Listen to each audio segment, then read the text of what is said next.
Guys, the Memphis Grizzlies are one of the best teams in the NBA, but they are the best young team. I believe this team is like everyone's under 24, I think like 23. I know they're like top five youngest roster in the NBA. And first off, John Morant, why is he not getting more MVP discussion? So before we start today's video, if you're a Memphis Grizzly fan, if you're a fan of the channel, or you're just an NBA fan, what do you think of these Memphis Grizzlies? Because they are dangerous. Brandon Clark, okay, I know didn't have an insane game tonight, but he's starting to actually look like the rookie of the year version, good version of himself again, even after last season. Kyle Anderson continues to show that he is a perimeter maestro on the defensive side who can also grab rebounds and then throw some dimes and block some shots. He's awesome, worth every penny. Then Tyus Jones, the man they brought from the Timberwolves a few years back. Perfect, like, what everybody wants in a backup point guard. Can throw a few assists, shoots three-pointers, doesn't do too much, plays a little defense. Then they have John Conchar. Did I say that correctly? I don't know why I said it the first time. Weird. John Conchar. This man, I think growing up, he must have thought he was going to be like 6'11" and be strapped with like a shot, but he ended up being 6'5" because he goes out there, grabs rebounds, plays like he's like fighting for every minute, which I mean, you can argue he is because he tries so hard on defense. He's a hustler, scrappy guy who hits three-point shots, grabs rebounds, can score if needed to. Like, you remember, like in the preseason, like he was going off at times. He's a guy, like literally we've seen post double-doubles. Okay, he's wild. And DeAnthony Melton, he's fun.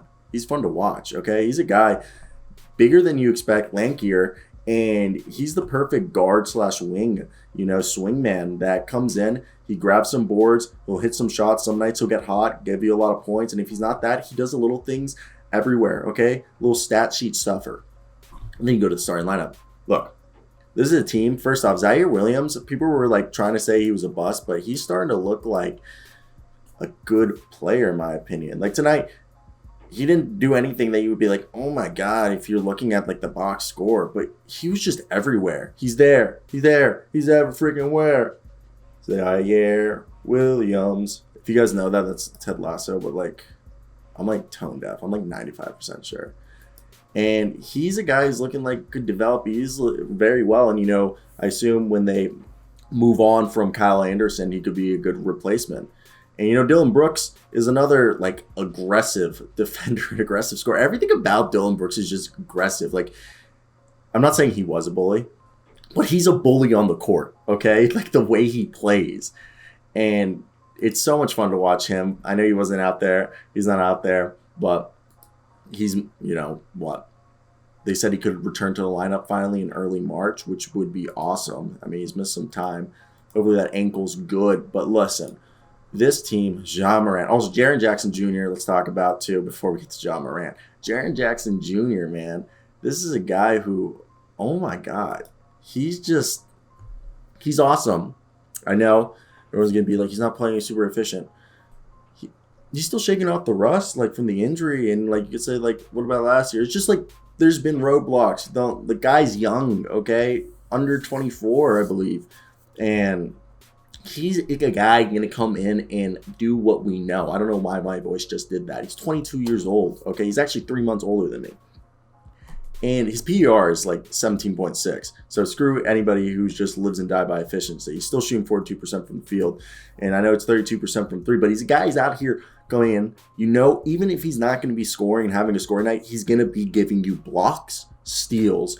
And I know he's not the best rebounder in the world, but he still clogs up the lane. And that allows a guy like Steven Adams to come in and grab like 20 freaking rebounds a night. And Steven Adams doesn't even need to take that many shots. He just does putbacks, and, the occasional put up. And like, there you go. Jaron Jackson Jr. and Steven Adams on a nightly basis are just protecting your rim. Nobody's getting inside there. Okay, ain't nobody. And then you also have Kyle Anderson and Brandon Clark who can come in and do the same thing when needed. It's just fantastic. I don't know how you don't like it. So I want to hear your thoughts right there. Maybe that's just me. And now let's talk about John Morant. This man's out here. Everyone was like, he's a jump shot away. But what do you guys want to know? The jump shot's here. He's like dropping 30, it feels like, every game. Why is this not a guy in the MVP discussion? This is a team that's going, not a play-in team, it's a playoff team, okay? This man, over the last, 10 games is scoring 30 plus points, 6 assists, like 5 rebounds, shooting like 50% from the field, and also like shooting like pretty decent from 3. I know it's right now, like, I think we'll say the last few games he actually was pretty bad at 3, so I take that back. He has not. Tonight he was on fire. He redeemed himself, but still, he's shooting like 33% from 3, and he takes a lot of them. I digress. This is a video, guys.